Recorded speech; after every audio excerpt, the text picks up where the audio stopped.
8 patay sa pamamaril ng hinihinalang drug hitmen sa Mexico. At Justin Bieber nakipag-bonding sa mga batang biktima ng kalamidad sa Japan. Huwag pahuli, tutok na sa unang balita. Magandang umaga, narito na mga unang balita.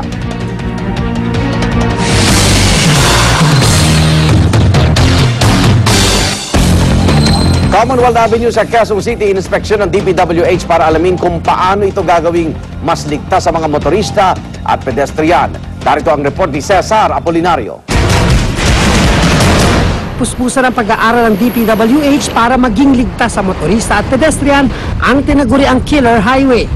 Saksi ako ng suyurin nito ng DPWH. Dito napansin agad ang mga pasaway na pedestrians na nakikipagpatintero kay kamatayan imbis na gumamit ng footbridge. Malaking problema talaga yung kultura. So, what to do about it? Nandyan na yan. So, ang gagawin natin, talagang pwersahin natin sila sumunod. Sunod na pinansin ang mga lubak sa kalye. Gayon din ang mga concrete barrier. Inilagay ng MMDA ang mga concrete barrier nito, itong mga simento, para hindi na madaanan ng mga motorista na manggagaling sa Fairview at mag-u-turn dito pabalik sa Fairview. Ayon mismo sa DPWH, delikado itong mga ito dahil kung yung mga motorista na dumadaan dito ay hindi kabisado itong kalyeng ito, pwede silang bumangga at dumire-diretso rito. Ang problema, pwedeng may masaktan o may mamatay. Pero ang higit daw na dapat pagtuunan ng pansin ay ang marami at malapad umanong U-turn slots na kung hindi kabisado ng mga motorista, tiyadong mauuwi sa disgrasya. Dito yata ang prevalent yung U-turns mga U-turn slots So, titignan ngayon yung IRAP kung talagang kung ito ay safe or ituloy pa rin natin ito. So, we will wait for that. Kung isasaro natin yung U-turn na yun, obligado buksan natin itong intersection. Once binuksan natin yung intersection, kailangan maglagay tayo ng traffic signal. Kapag naglagay tayo ng traffic signal, kailangan may stop and go yan. So, may delay. Para sa unang balita, Cesar Apolinario reporting. Ilang government vehicles at sasakyan ng ilang personalidad nasampulan sa pinaigting na kampanya ng MMDA sa speeding sa Commonwealth Avenue sa Quezon City. Narito ang report ni John Consulta. Kuhang-kuha sa speed gun ng MMDA ang pagharurot ng puting SUV ng aktor na si Richard Gutierrez sa Commonwealth Avenue sa bilis sa 79 km per hour. Lagpas ito sa 60 km per hour speed limit sa naturang kalsada. Kaya naman pinara ng MMDA ang sasakyan at tinikitan ng asuntong disregarding traffic sign at speeding ang driver ni Gutierrez na si Loreto Figueroa. Ayon sa saksing may kuha ng video na ito, si Richard daw ang naka-shorts at nakapulang cap na kausap ng mga taga-MMDA. Sa eksklusibong panayam ng GMA News kay Gutierrez, inamin niyang nagalit siya matapos makaramdam umano ng pangaharas. Pero may ilang nilinaw ang aktor. Kita naman sa video na kalmado ako, na hindi naman ako galit, hindi naman ako nagwawala, hindi ako nagmumura. Ayon naman kay Angelino Diendo, ang tauhan ng MMDA na sumita sa sakyan ni Gutierrez. Lumabas siya, na nagagalit rin sa driver. Nakapagmural nga siya, pero hindi naman kami ang minumura niya, hindi direct na kami minumura niya. Ang ina ni Gutierrez na si Anibal Rama na tumubo sa ticket at lisensya ng kanilang driver sa MMDA, pinaalalahanan si Figueroa na mag-ingat at sumunod sa batas trapiko. Sabi ko sa kanya, Dong, gusto mong pakamatay, mauna ka na, no? Huwag mo dadami ang anak ko, no? Sa pagpapatuloy ng puspusang pagkapatupad ng speed limit sa Commonwealth Avenue, wala pa rin sinisino ang MMDA. May mga nahuling ng pakilalang mayor, congressman at ilang naka-red plate na sasakyan. Gayon din ang mga taga-media tulad ng van ng GMA. Para sa unang balita, John Consulta reporting. Kaugnay po ng balitang yan, makakusap natin si MMDA Chairman Attorney Francis Tolentino. Chairman Tolentino, good morning po. Good morning, Rhea, at good morning sa inyo mga viewers at tagapakinig. Yes, bukod po sa pag-enforce nitong speed limit, ano po bang mga hakbang ang ginagawa ng MMDA para tuluyan na nga pong mabawasan ang mga aksidente dito sa Commonwealth Avenue? Iyan pong sinusulong ko na kahapon nga nagpa-meeting tayo ng DOLE at ng LTFRB at ng mga bus operators ng Commonwealth na magkaroon na ng regular compensation yung mga drivers. Tutuloy po natin to at nagpapasalamat po ako sa DOLE dahil bukas po magsisimula yung inspection namin labor standards po ito ng bawat bus terminal sa Kamaynilaan. At dito po makikita yung kanilang mga books at yung kanilang mga kagamitan kung para patunayan na sila ay sumusunod sa labor standards in accordance with the Labor Code of the Philippines at para ma-determine din po ng DOLE na kung kailangan na po talagang magkaroon ng regular compensation ng ating mga manggagawang bus drivers. Kasama naman po sa konsultasyon din yung mga bus operators kung kakayanin ho nila. Kasama po yun at yun nga po yung magiging resulta ng inspection dahil bubuksan po yung mga libro nila at yung mga records nila kung magkano yung kinikita nila dahil ang kine-claim ng iba baka daw mahirapan sila. Pero ang ating pong goal dito ay mabigyan ng benepisyo hindi lamang po yung ating mga drivers at konduktor kung hindi pati na rin po yung kanilang mga pamilya.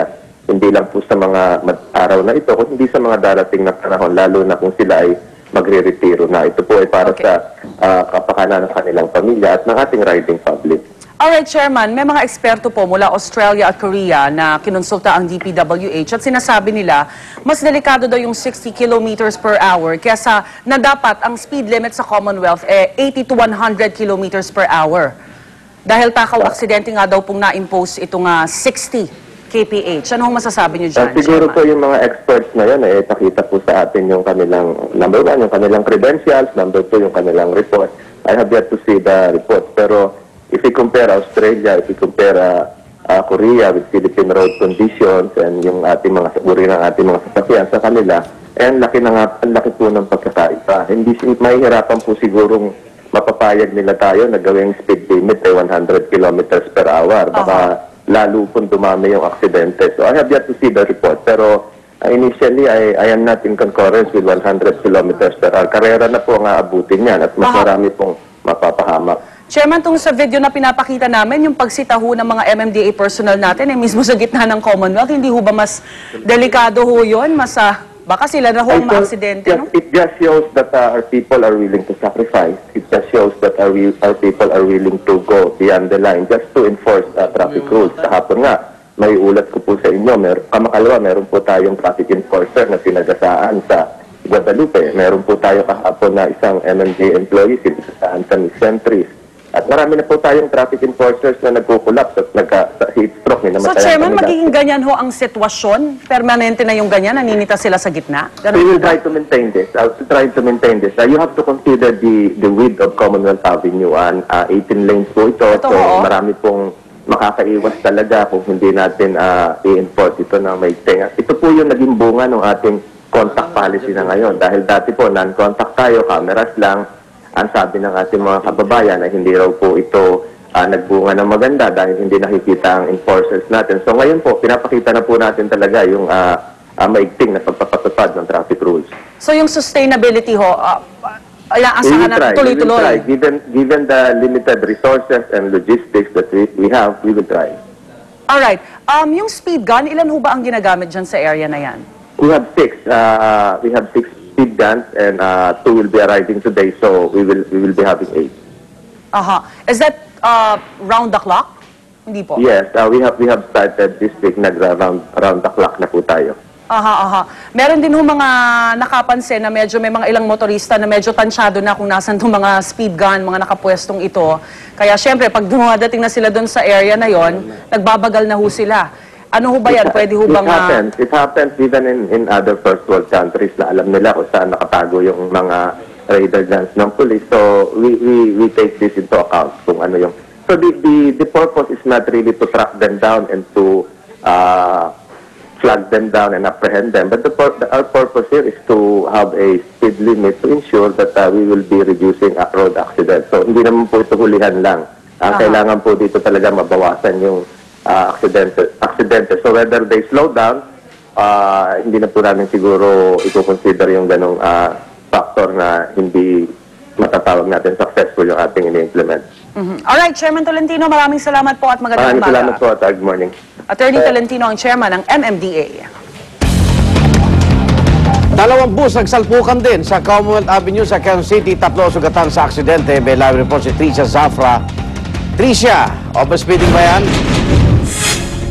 Sa mga oras na ito, Igan, inaalam pa rin ng mga otoridad kung ano yung naging punot dulo ng aksidenteng yan. Pero kanina nga yung dakong alas 4:30 ng madaling araw, sumalpok yung Claro bus sa Nova Bus doon sa may southbound lane nitong Commonwealth Avenue sa may bahagi ng North Fairview. At dahil nga dyan, naipit yung bus driver na hindi pa natin nakikilala hanggang sa mga oras na ito at dalawa rin sa kanya mga pasahero ang isinugod sa ospital. Kaya naman para maiwasan na raw yung mga ganyan sakuna, patuloy pa rin